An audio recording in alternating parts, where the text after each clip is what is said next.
Aduh, masa. Jangan. Wim, Wim. Apa? Podcastmu didelok ambek Iwan Fals, Wim. Temenan, Wim. Lho iya, Mana? tak dudui. Lho sik tak Endi? dudui ya. Tak dudui sik kon ojo rame ae sik. Iki ya, lho iki. Iki lho, Wim. Iki wekmu, iki lho iki ya. Iki Iwan Fals nge-tweet ngene. Tuh, iku ono gambare iki podcastmu lho iki. Iki. Oh, sip. Lho iya. Oh iya. Oke. Didelok Iwan Oke. Fals nek ngono. Iwan Fals saya ndelok kon lho Wim, kono ojo macem-macem lho Wim. Oke. Oh, niku. Gara-gara Dokdes soalnya Lek kon numpang ngetren gara-gara Dokdes.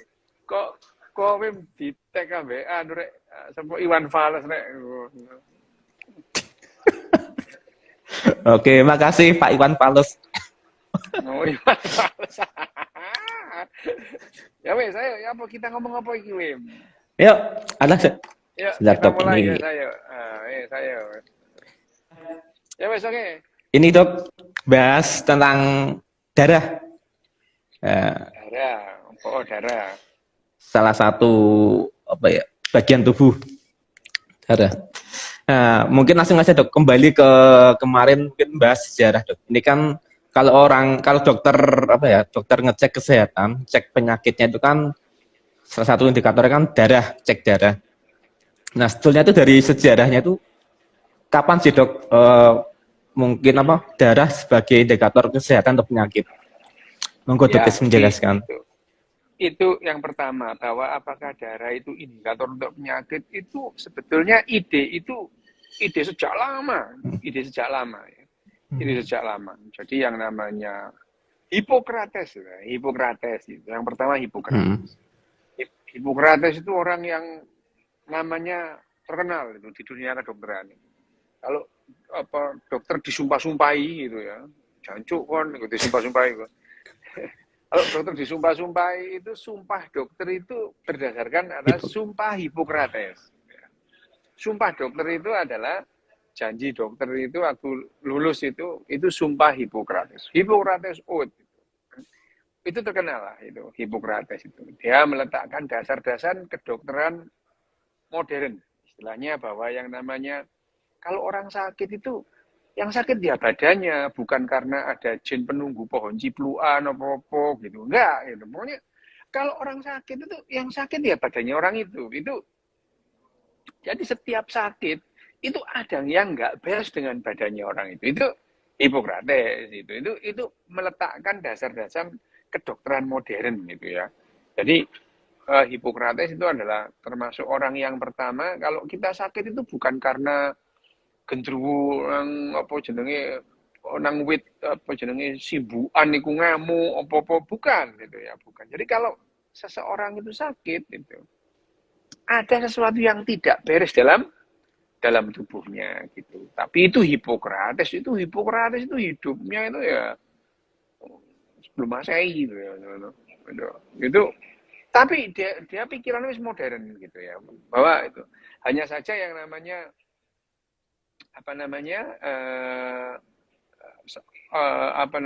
waktu itu yang waktu zamannya Hippocrates itu ya kemampuan atau pengetahuan pengetahuan manusia mengenai tubuhnya atau bahkan biologi ya tidak seperti sekarang gitu ya. Tidak seperti sekarang. Kenapa gitu ya? Kalau sekarang kita mengatakan ya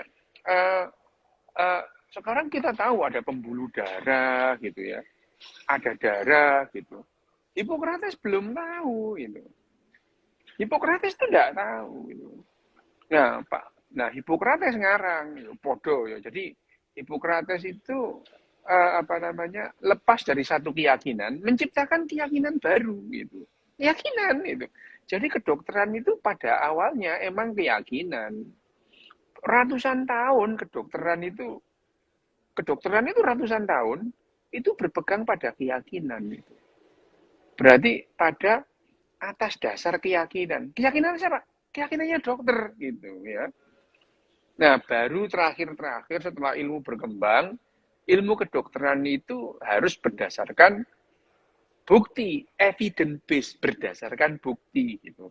Tapi sampai sekarang ini dokter-dokter Indonesia itu ya tetap keyakinan yang dipegang gitu ya. Ini berkat rahmat bola sopo gitu ya, itu tetap itu dipegang ya. Karena ya wajar itu ya. Lumrah kalau dokter itu tidak bisa melepaskan keyakinan karena kedokteran itu berakar pada keyakinan. Kembali ke yang namanya Hippocrates tadi. Hippocrates itu eh, tidak lagi dia itu berpegang pada kalau ada orang sakit itu karena gendruwo marah lah, karena setan yang ada masuk dalam tubuhnya lah gitu. Enggak itu. Eh, Hippocrates itu kalau nggak salah ya, kok cek kan 460 sampai 370 sebelum Masehi hidupnya itu ya. Kalau nggak salah ya, coba hidup dia itu lahir 460 sebelum Masehi, mati 370 sebelum Masehi. Itu nek nggak salah, ceken itu ya. Ya, itu Hippocrates. Nah, itu sebelum Masehi bahwa dia itu sudah berpikir bahwa kalau ada orang sakit itu yang nggak beres itu tubuhnya, ada sesuatu yang nggak beres pada tubuhnya. Itu adalah Hippocrates yang mencetuskan gitu ya. Tetapi meskipun dia itu melepaskan keyakinan kepada tahayul, dia membuat tahayul baru gitu ya. Meskipun tahayul baru itu dia ngarang mengenai misalnya salah satunya adalah salah satunya itu adalah waduh, ada Mbak Ida Amal itu Mbak Ida Amal itu Mbak Ida Mbak Ida itu istrinya Pak Amal Al-Ghazali gitu ya. Al-Ghazali gitu ya. Ngarang. Salah. Masa Al-Ghazali. Al-Ghazali. Nah, gitu ya. Nah, Hippocrates itu dia membuat ya sebetulnya ya, tapi ngarangnya itu bukan berdasarkan karena takayul enggak itu ya, tapi Al-Ghazali sampai Al-Ghazali itu Hippocrates itu ya Hippocrates itu menyatakan bahwa kesehatan manusia itu didasarkan atas ini keseimbangan empat cairan gitu ya. Empat cairan ada yang namanya ini adalah sistem humor gitu ya. Sistem humor. Jadi humor itu cairan gitu ya. Oh Mas kowe ndak main Mbak Ida, kowe ndak main Twitter, jadi tidak ada pemuda idaman itu yang ngaku-ngaku langsing itu, padahal langsung gitu ya itu. Nah, ini yang namanya Hippocrates. Hippocrates sendiri pertama kali yang orang yang mencetuskan sistem humor. Humor itu dalam tubuh kita ada 4 humor, ada 4 cairan itu. 4 cairan. Cairan apa saja? Cairan warna merah, cairan warna kuning, terus cairan keputih-putihan itu ya. Warnanya putih dan cairan hitam. Itu yang mencetuskan adalah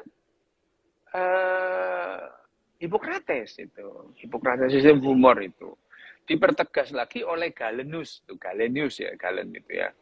Galen itu dan itu terbawa sampai lama itu.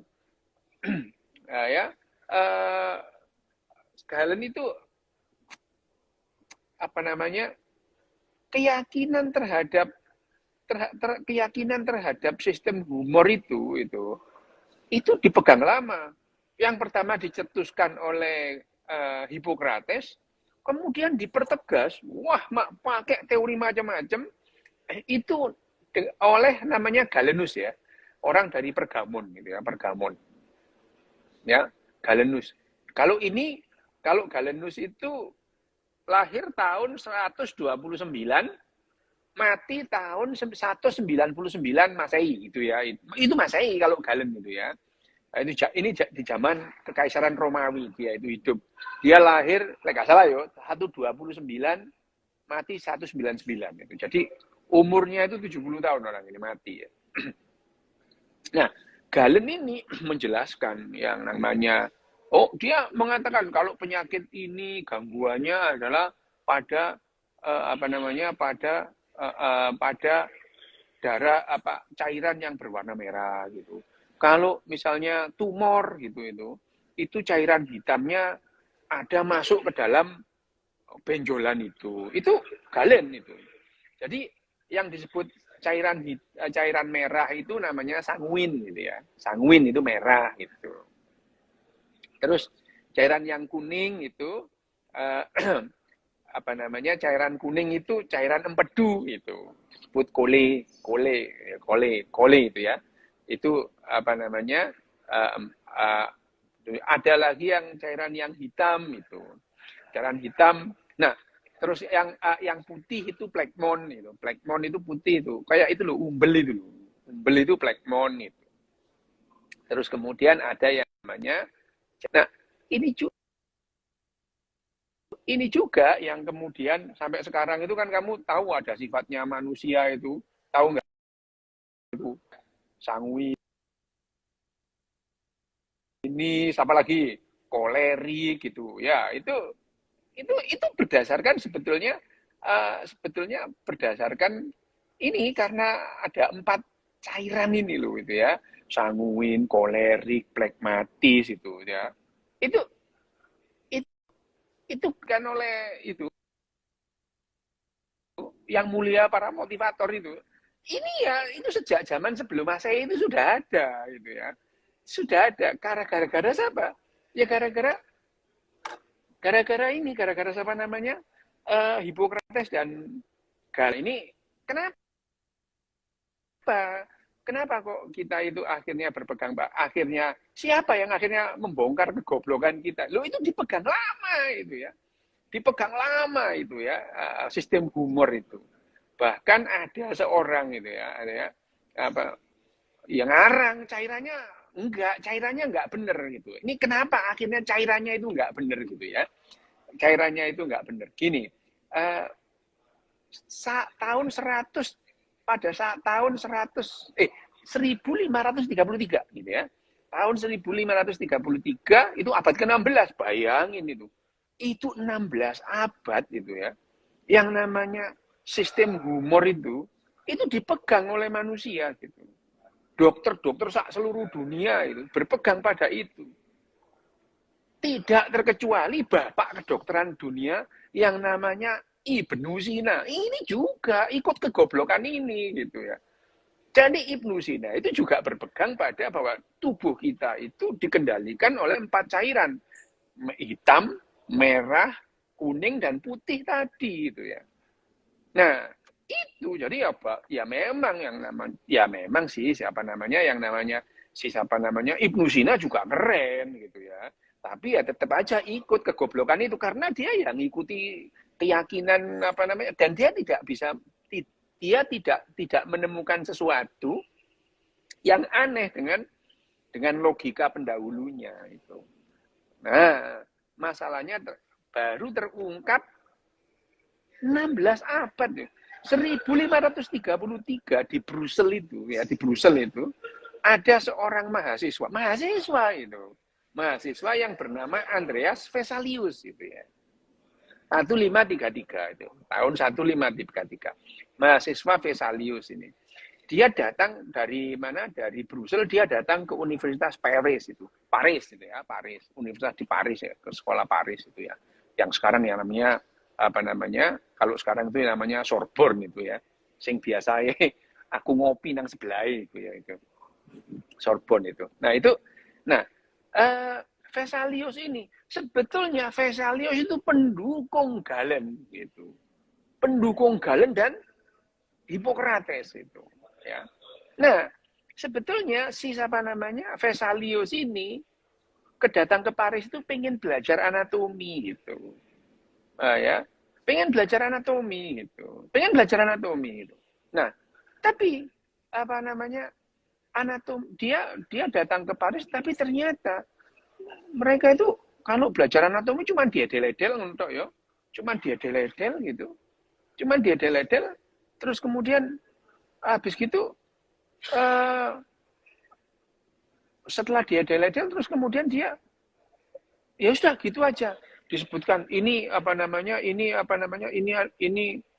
otot perut itu otot perut habis itu digeledak no gitu ya. Nah Vesalius ini terus kemudian dia mencoba menggambar sendiri anatomi gitu ya, yang anatomi gitu. Nah, Vesalius itu sebetulnya bapak anatomi gitu ya. Dia mencari orang-orang yang mati di tiang gantungan, gitu ya. Terus kemudian dibuka kulitnya, terus kemudian digambar ototnya gitu ya. Mulai digambar pembuluh darahnya gitu. Dan dia menunjukkan kepada dokter-dokter. Wah, dokter-dokter itu seneng lihat itu Vesalius itu ya. Vesalius ini mendukung banget terhadap teori-teorinya Galen dan Hippocrates ya, termasuk teorinya teorinya si Ibnu Sina itu. Ibnu Sina ini bapak kedokteran, dia bahwa Ibnu Sina itu ide-idenya itu adalah ide kedokteran modern. Iya benar, itu betul itu. Tapi dia juga mengimani keyakinan gitu. Karena dia tidak bisa menemukan bukti atas keyakinan. Jadi dia tidak menemukan bukti yang apakah Ibnu Sina nggak belajar anatomi? Ya belajar gitu. Tapi anatominya yang ngikuti anatomi lama. Mungkin ya barangkali juga gitu ya. Barangkali juga di zamannya Ibnu Sina bedah mayat itu tabu gitu ya, nggak boleh ya, mayat-mayat dihormati gitu. Nah, Vesalius di Paris waktu itu menemukan ya banyak mayat-mayat bergelimpangan karena digantung gitu ya. Ya karena digantung gitu. Karena digantung mayat-mayat yang digantung itu dibedah sama dia gitu ya. Ya, dibedah itu terus gambarin satu persatu gitu. Nah ya akhirnya dia menemukan gambar yang ini loh otot tricep itu otot terus kemudian rectus abdominis gitu ya dibuat sama Vesalius. Bahkan Vesalius itu menggambar pembuluh darah gitu. Sebetulnya Vesalius itu punya ambisi ya untuk ambisi itu ya. Ibnu Sina melakukan operasi sesar enggak lah itu masih jauh itu ya enggak gitu. Enggak, itu pembuluh darah aja belum paham mau gitu ya. Operasi sesar itu barusan gitu ya. Wah, itu operasi sesar bukanlah Ibnu Sina itu.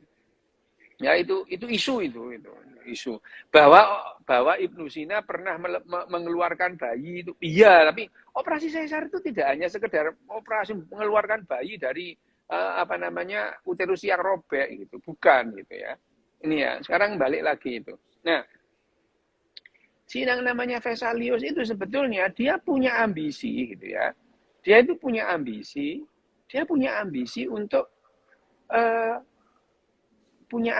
untuk mendukung teorinya Galen dan Hippocrates itu ya. Dia mendukung. Jadi dia membuat Nah, dalam proses pendukungan itu dia itu mendapatkan sesuatu yang diyakini oleh pendahulu-pendahulunya itu ternyata tidak ada gitu. Apa yang tidak ada? Cairan hitam itu. Ya, cairan hitam itu enggak ada. Dia menemukan cairan merah. Oke, yang namanya darah. Dia menemukan itu gitu. Terus yang disebut cairan-cairan kuning, dia menemukan yang namanya cairan empedu. Ini kuning ini itu ya. Itu ya cocokologi juga sih sebetulnya gitu ya. Terus kemudian plekmon atau umbel ya, lendir itu. Dalam tubuh itu ada yang namanya lendir itu adalah namanya pembuluh limfe itu. Ada itu. Tapi Vesalius tidak menemukan cairan hitam itu.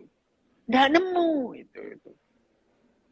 Ya, meskipun dia itu tidak membantah gitu ya. Tidak membantah yang namanya tidak pernah membantah istilahnya, wah ternyata Galen salah, itu Hippocrates salah itu. Enggak juga gitu ya. Enggak itu. Tapi akhirnya dia mengubur proyeknya untuk mendukung Galen dan Hippocrates itu. Karena dia tidak melihat itu. Nah, belakangan usut punya usut gitu ya. yang disebut cairan hitam itu adalah darah yang keluar dari pembuluh darah, itu akan menghitam itu. Ya, itu itu itu yang apa namanya, itu yang jadi awal dari yang namanya apa namanya, awal dari orang itu mengetahui ada pembuluh darah gitu ya, ya. Awal dari pembuluh darah. 100 tahun kemudian baru yang namanya William Harvey itu menemukan apa namanya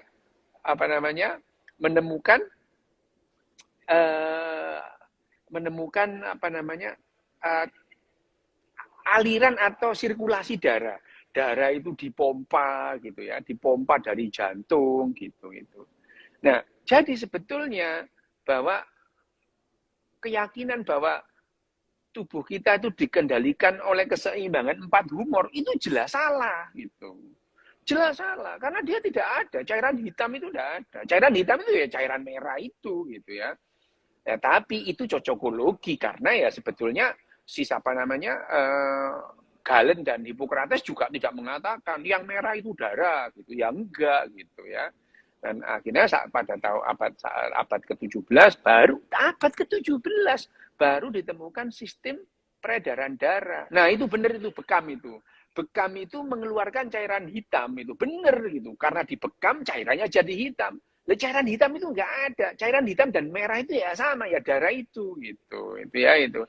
Nah, itu tapi ya memang ya, Pak, ya wajar sih karena mereka itu tidak, itu pengetahuan awal. Cuman sekali lagi itu didasarkan keyakinan. Yang mencetuskan siapa? Hippocrates. Galen sama yang namanya Ibnu Sina ini ngekor gitu. Meskipun ya dengan penjelasan-penjelasan ilmiah gitu ya. Ya nggak apa-apa gitu ya. Itu adalah mereka itu sangat berjasa gitu. Sangat berjasa akan dunia kedokteran gitu. Enggak apa-apa gitu. Ya tapi kita ya kalau memang salah ya kita bilang salah, mereka salah gitu ya. Loh, saya tidak ya bukan lantas saya tidak menghormati Hippocrates atau Ibnu Sina, enggak gitu. Itu adalah pendahulu-pendahulu. Tapi kalau mengatakan mereka hebat, ya hebat, tapi banyak yang salah pengetahuannya. Kenapa? Ya mereka belum tahu aja gitu ya. Enggak ada gitu ya. Jadi itu yang perlu diluruskan bahwa Ibnu Sina hebat, iya Ibnu Sina pinter gitu, zamannya tidak ada tandingannya, menteri kesehatan pinter gitu ya, tapi banyak yang Ibnu Sina belum tahu. Ibnu Sina itu belum tahu peredaran darah gitu. Belum tahu gitu. Karena kalau kemudian sirkulasi darah yang menemukan siapa? Yang menemukan William Harvey gitu. Atas apa? Atas gambar-gambar yang dibuat oleh Vesalius gitu. Sebelumnya itu tidak nemu itu pembuluh darah, tidak kenal. Jadi bagi orang-orang itu darah itu seperti ya tumpah di dalam kapas itu. Tubuh kita kapas terus ada pembuluh, ada darah di situ. Jadi nggak ngerti ada selang-selang yang menghubungkan dari jantung ke seluruh tubuh itu tidak ada gitu. Nah, bayangin aja ya.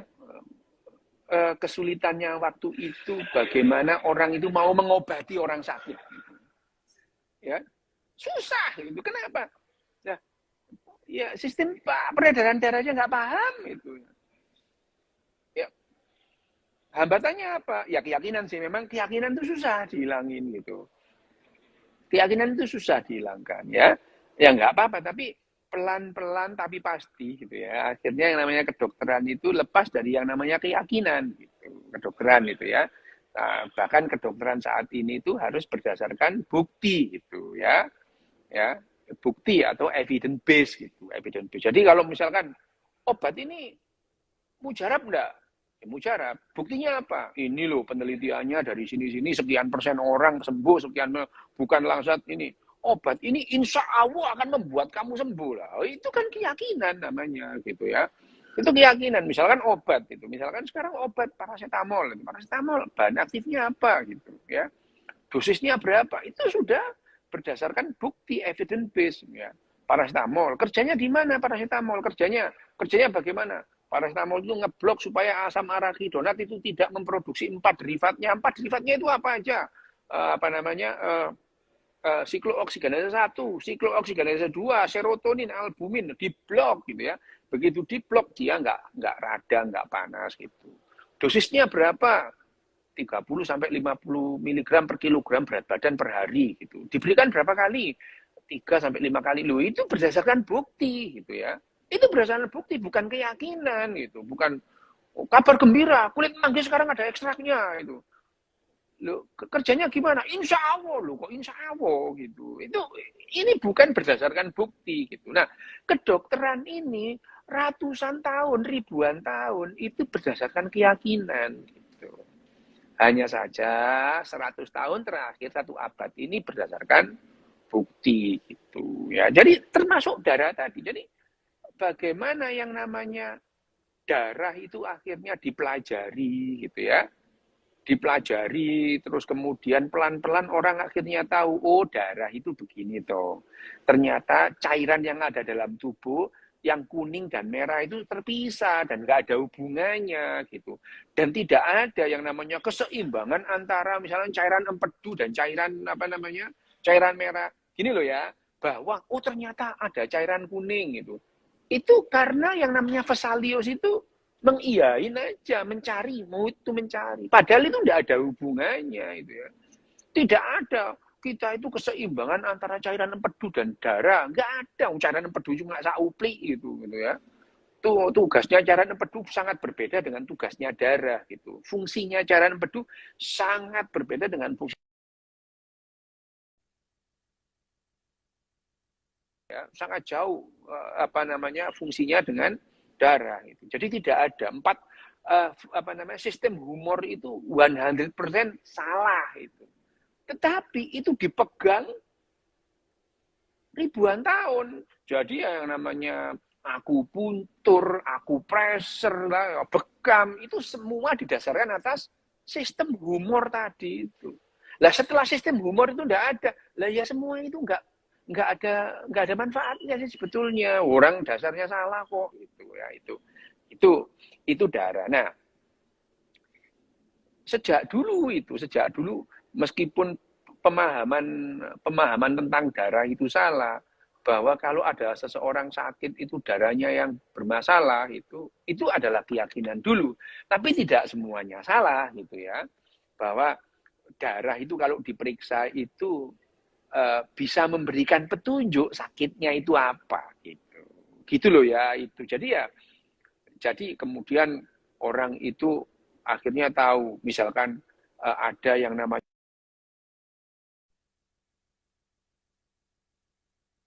kadar hemoglobin yang normal berapa, kalau hemoglobinnya rendah itu kira-kira kenapa gitu. Itu adalah petunjuk itu. Dan itu pengetahuan itu ditumpuk ratusan tahun gitu ya, ratusan tahun sampai akhirnya kita sekarang misalnya kalau kita lihat itu ya darah gitu, kadar gulanya berapa gitu. Nah, itu pengetahuan sejak lama bahwa yang namanya ternyata dalam tubuh kita itu perlu yang namanya glukosa gitu. Nah, glukosa dalam tubuh kita itu kurang gitu.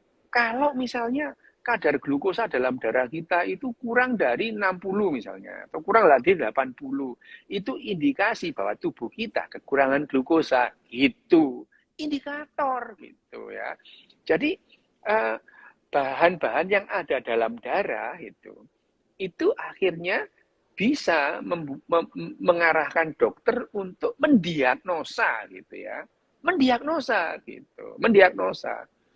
Itu adalah itu. Tapi apakah ada penyakit-penyakit yang mengenai darahnya itu sendiri? Artinya, emang penyakitnya penyakit darah? Ya ada, contohnya hemofili gitu ya, darahnya nggak bisa beku gitu ya.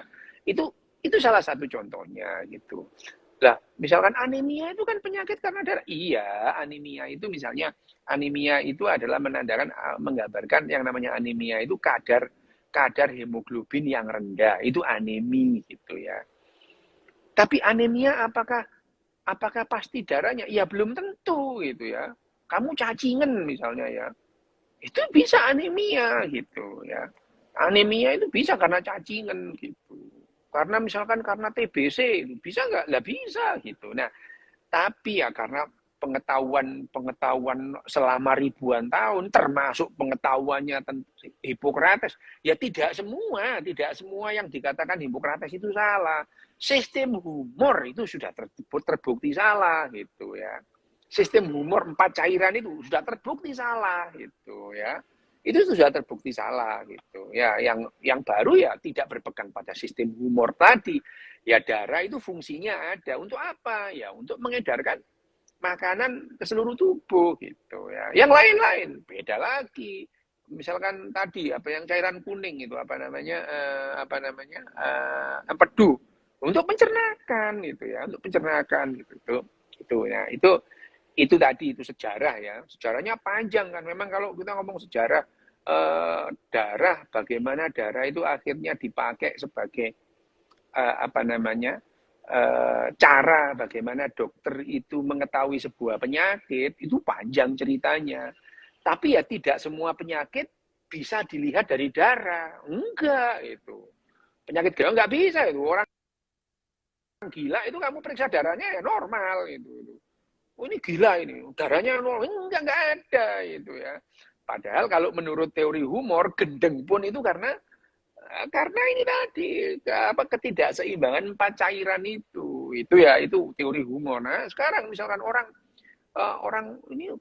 itu gila gitu, diperiksa darahnya ya nggak apa-apa darahnya gitu itu ya. Jadi tidak semua penyakit itu bisa dideteksi atau dicari petunjuknya dari kadar yang ada dalam darah, tidak semua. Tapi misalkan infeksi gitu bisa, tapi infeksi apa? Ya nggak tahu gitu ya. Tapi misalkan gini, ini kadar leukositnya atau kadar darah putihnya ini tinggi banget. Ini menandakan kemungkinan ada infeksi loh gitu. Itu ya. Apalagi itu pendahuluannya pertanyaanmu tidak setengah jam luwe.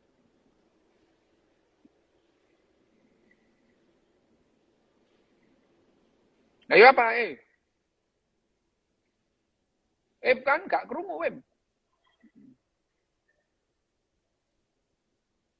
suaramu hilang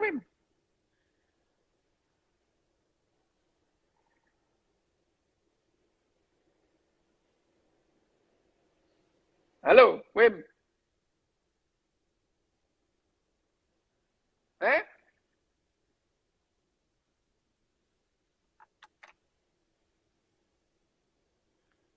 Itu tadi ada yang nanya kalau golongan darah itu ditemukan oleh yang namanya Karl Landsteiner itu tahun 1900 lo bayangin aja itu. Baru tahun 1900 kita tahu ada yang golongan darah 0 A, AB itu ya. Itu A, B, AB itu baru tahun 1900, bayangin aja. Ratusan tahun kita nggak kenal yang namanya Wim, ono krusek-kruseke Wim. Ayo. Ono krusek-kruseke.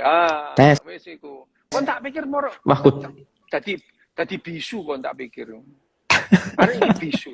Tunawicara itu. Biasanya ngono, Dok. Iki iginer do error, Dok.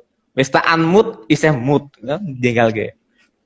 Ini Dok, aku nemu tulisan. Sing mbok mut apa iki mau? Mut. Tamut gelasnya gitu, bedara. Ya ini Dok, aku nemu tulisan Dok. Nemu tulisan, ya kan kenapa kok judulnya minum darah itu karena ada tulisan di BBC. Itu ya ada yang cerita, dia ada suatu komunitas itu memang suka minum darah orang lain. Oke, ya. Nah, itu pertanyaannya adalah ketika kita minum darah itu mungkin darahnya kan anggap aja darah yang normal lah, enggak darah yang berpenyakit. Itu ada efeknya enggak Dok bagi kita? Ya, no Mem. Warek. Kon ngombe darah. Apa warek? Warek iya. Warek. Ya apa sih? Loh ya kenyang kamu makan didi apa saren ya? Warek kon ya apa sih? Cuman gini loh ya. emang geblek orang-orang ini ya. Tapi gini loh, darah misalkan. Darah itu kalau kita telan itu, darah itu kalau ditelan itu berbahaya enggak? Lah ya berbahaya kalau infeksi, kalau apa namanya, ya sama dengan daging gitu ya. Daging itu kalau dia itu misalkan terinfeksi atau mengandung cacing itu ya, Antraks. cacing pita misalnya, itu ya berbahaya bagi kita gitu. Cacing pita itu ya bukan hanya babi, sapi itu cacing pitanya lebih berbahaya Sapi. gitu. Sapi itu Taenia saginata, bahkan yang namanya wedus itu cacing pitanya itu paling bahaya, itu cacing pita wedus yang namanya Diffilobothrium latum itu paling bahaya gitu. Jadi ya kamu makan wedus itu sama makan babi, kalau urusan cacing pita ya sama gitu ya. Sama. Sekarang kita sekarang kembali ke darah gitu. Kalau darah itu terus kemudian kamu jadikan didih atau marus atau saren gitu ya. Dimakan. Ya nggak apa-apa gitu ya. Menurut kesehatan lo ya, ojo takon menurut primbon gitu ya. Menurut primbon, ono primbon sing melarang gitu ya. Primbon. Dilarang. Tapi ya itu ya itu. Apa? Gila nih, bentuk cacing pitanya yang paling gila nih memang Diffilobothrium latum, cacing pitanya wedus itu. Itu paling gila nih lah itu ya. Itu gila nih banget itu. Dan Diffilobothrium latum atau apa namanya cacing pita yang ada dalam kambing itu paling mematikan itu, paling mematikan. Nah, kita kembali ke yang namanya darah tadi itu. Minum darah. Sebetulnya minum darah itu ya sehat apa enggak? Ya tidak menyehatkan. Bahaya enggak? Ya enggak bahaya juga. Jadi ya sebetulnya minum darah itu ya, darah itu pada dasarnya, darah itu steril itu. Steril itu. Kalau kamu menemukan ada bakteri dalam darah, berarti orang itu terinfeksi gitu ya. Sama dengan air kencing gitu. Ya, sama dengan air kencing. Air kencing itu steril itu.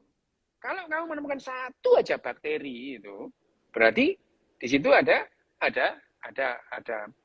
apa namanya, ada infeksi gitu. Berarti air kencing boleh diminum loh ya. Air kencing itu pada dasarnya itu adalah racun yang tidak pembuangan loh, malah mbok ombe loh, gendeng apa gitu ya. Tapi kalau misalnya darah dimakan menimbulkan penyakit enggak? Sepanjang darahnya itu tidak terinfeksi, lah ya enggak apa-apa itu. Enggak apa-apa itu. Kamu pada dasarnya kalau kamu makan liver atau hati ayam itu, kamu iris, lu itu di dalam banyak darahnya itu. Lu itu kamu ya, misalkan kamu itu misalkan ini apa hatinya ayam itu. Di dalam hatinya ayam itu kan banyak darahnya. Itu kan kamu nggak bisa ngusir darahnya keluar. Woi, gede, betua, woi. Itu nggak bisa gitu ya. Gitu. Jadi pada dasarnya kalau kamu makan hati ayam itu, lah kamu ya makan darah ayam. Kalau kamu makan limpone apa jenenge, limpone wedhus apa limpanya sapi. Lah kamu makan darahnya sapi juga gitu ya. Ya darah kan haram. Lah iya di kitab suci memang disebutkan haram gitu. Tapi kan aku nggak berpegang pada kitab suci, aku berpegang pada kesehatan gitu ya. Kesehatan, oke. Ya itu, jadi ya terserah gitu. Pernah nggak makan darah? Ya sering aku gitu. Enak soalnya cidil gitu, nggak apa-apa. Nggak apa-apa. Tapi gitu dok, ya, jadi, paling enak pertanyaan sih, paling enak darah mana dok? Darah apa dok paling enak? Apa? Paling enak darah apa? Paling enak. Gini Wim, aku itu cuma nyoba-nyoba dok ya, nyoba-nyoba gitu ya. Karena bener, karena awalnya coba-coba, terus ketagihan. Alergi gitu, alergi aku ini, alergi. Jadi didehnya ayam jelas alergi. Didehnya sapi tuh aku pernah nggak alergi gitu. Tapi akhir-akhir ini gatel juga gitu ya. Akhir-akhir itu. Tapi kalau perkara enak-enakan gitu. Menurutku ya. Yang paling enak memang sarenya sapi sih gitu ya. Di antara sekian banyak itu. gitu. Sarenya sapi. Paling enak itu ya. Paling enak. Menurutku loh ya, menurutmu ya, Iya, iya. terserah gitu ya. Menurutku, Tester.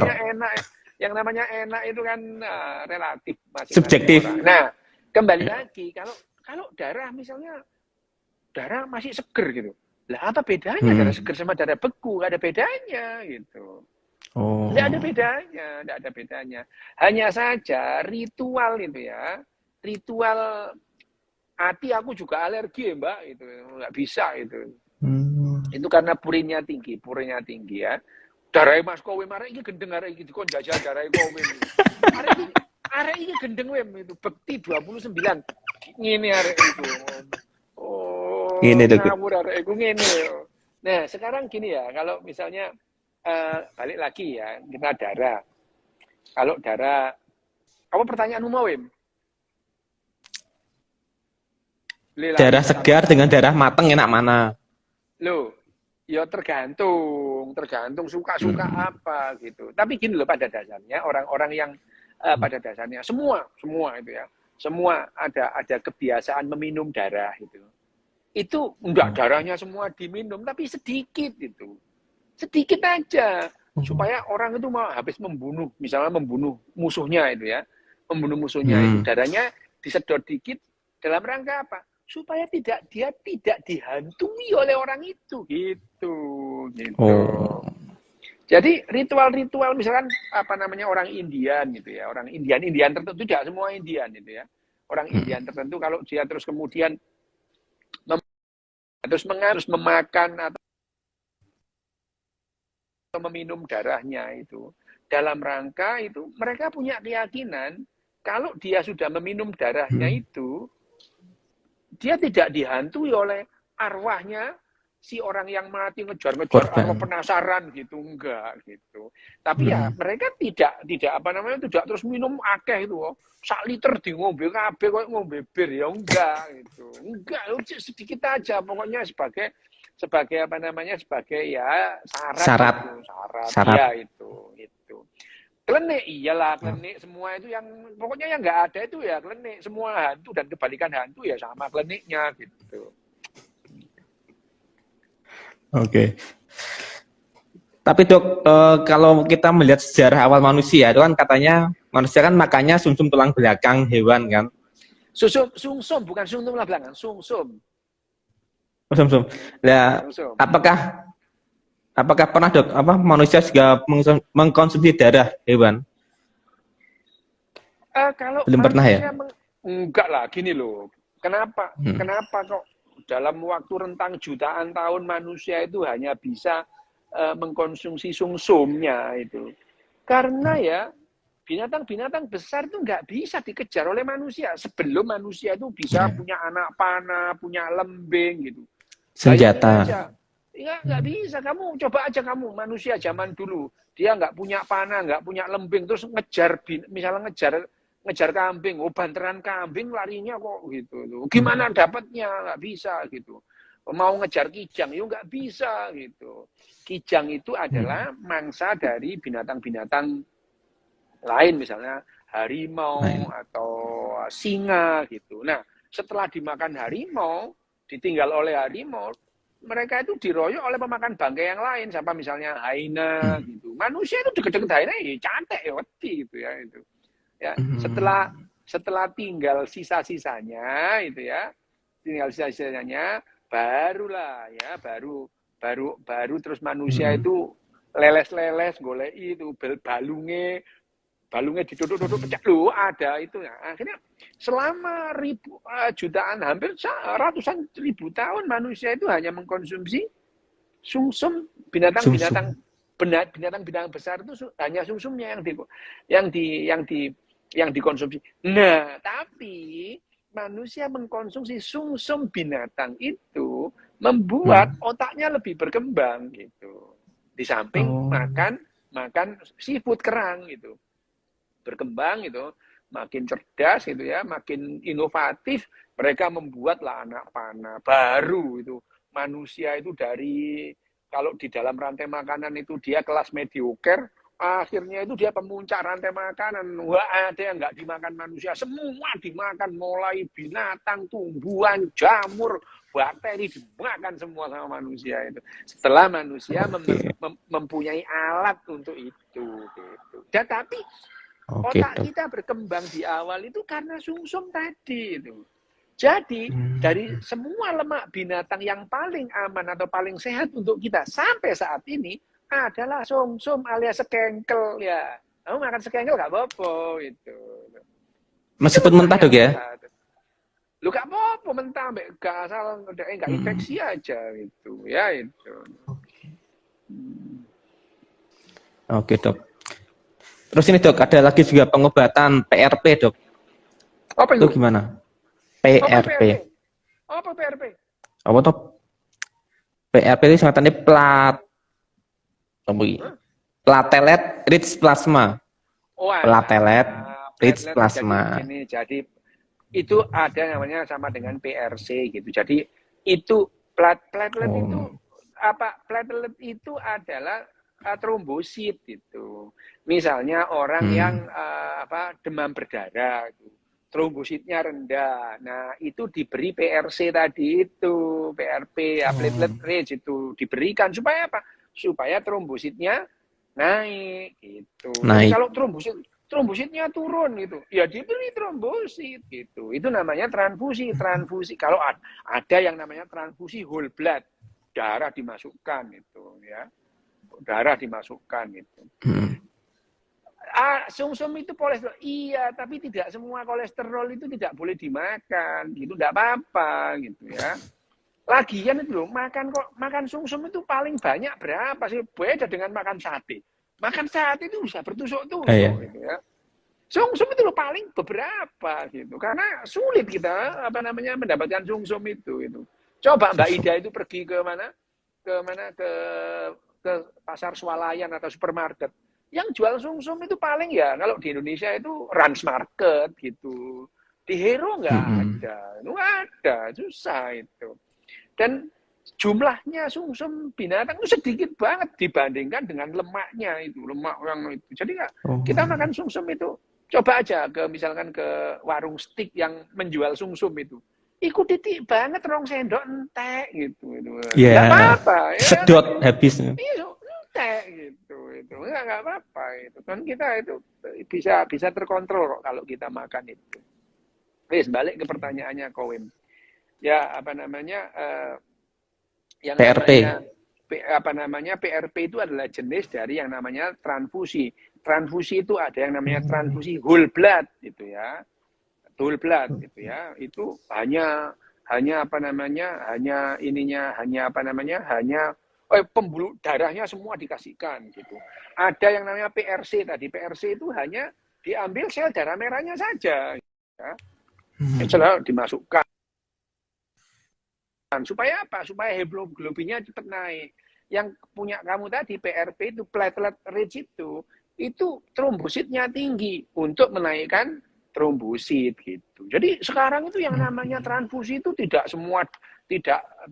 tidak lantas semua darah Infus. dimasukkan ya diinfuskan itu. Hmm. Kalau ada yang perlu sedikit-sedikit ya ya itu aja yang diberikan gitu. Yes.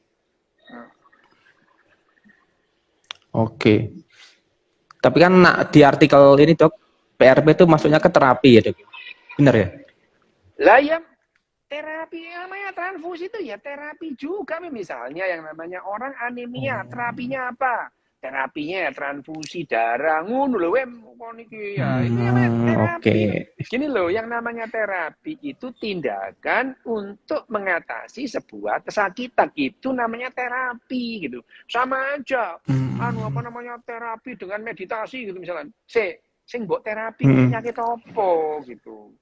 Misalnya ini kita meditasi terapi opo gitu. Yang diterapi itu apanya gitu. Jadi yang namanya terapi itu adalah mengobati sakit gitu ya. Misalkan hipnoterapi itu, terapi dengan hipnotis. Lu penyakit opo sih mbok tambah niku lho opo gitu ya. Jadi yang namanya terapi itu adalah untuk mengatasi sebuah gangguan atau penyakit. Ya, misalkan PRP tadi itu ya, PRP. Terapi untuk apa? Untuk trombositopeni pada saat trombositnya itu rendah dikasih PRP tadi gitu. Hemoglobinnya rendah, HB-nya rendah dikasih PRC supaya apa? Supaya hemoglobinnya naik. Ngono ya. Oke, Dok. Terus ini, Dok, kan ada juga namanya kanker darah, Dok. Oh ya, itu kanker darah ya. Itu udah ada pengobatannya, Dok? Ya ada, udah banyak sekarang. Terutama di Semarang. Di Semarang itu ada seorang apa namanya ahli kanker darah untuk anak juga apa namanya itu tuh bagus di Semarang itu ya. Banyak itu yang banyak yang selamat itu yang namanya leukemi itu ya. Leukemi itu jenisnya banyak yang namanya akut limfoblastik leukemi, ada kronik limfoblastik leukemi, ada yang akut myelositik leukemi, ada yang namanya akut myeloblastik, banyak lah bentuknya leukemi itu ya. Jadi yang namanya kanker darah itu tidak hanya satu, sekali lagi ya gitu ya. Jadi kanker itu banyak, misalnya kanker otak itu ya banyak. Masing-masing kanker itu juga pengobatannya berbeda-beda. Misalnya itu di Semarang itu ada namanya Profesor Sumantri. Profesor Sumantri itu ya. Profesor Sumantri itu dia memang apa namanya? Dia bagus dia ya. Di Jogja misalkan Profesor Sutaryo itu ya. Profesor Taryo itu dia juga ahli hematologi anak itu, ahli kanker pada anak-anak gitu. Itu jadi apakah sudah ada obatnya? Sudah obatnya, sudah ada itu. Jadi kalau kita sakit itu ya ke dokter, jangan ke tukang tambal ban, yo. Dikit nitrogen, disuntik nitrogen, Dok. Oke. Ini ada yang tanya, Dok. Pertanyaan nih. Aduh. Yang tanya soal dokter di Bali, Dok. Nih. Psikiater terbaik di Bali siapa, Dok? Ada yang tanya. Yo gak kenal, di sana banyak itu. Mungkin dia tanya rekomendasi, Dok. Mungkin dokter ya. Profesor Sumantri memang masih sugeng ya. Coba cari sendiri itu. Masih ada apa enggak? Lah memangnya saya itu Dukcapil apa tahu Profesor Sumantri sudah meninggal apa enggak itu. Lah perasaanmu aku Dukcapil.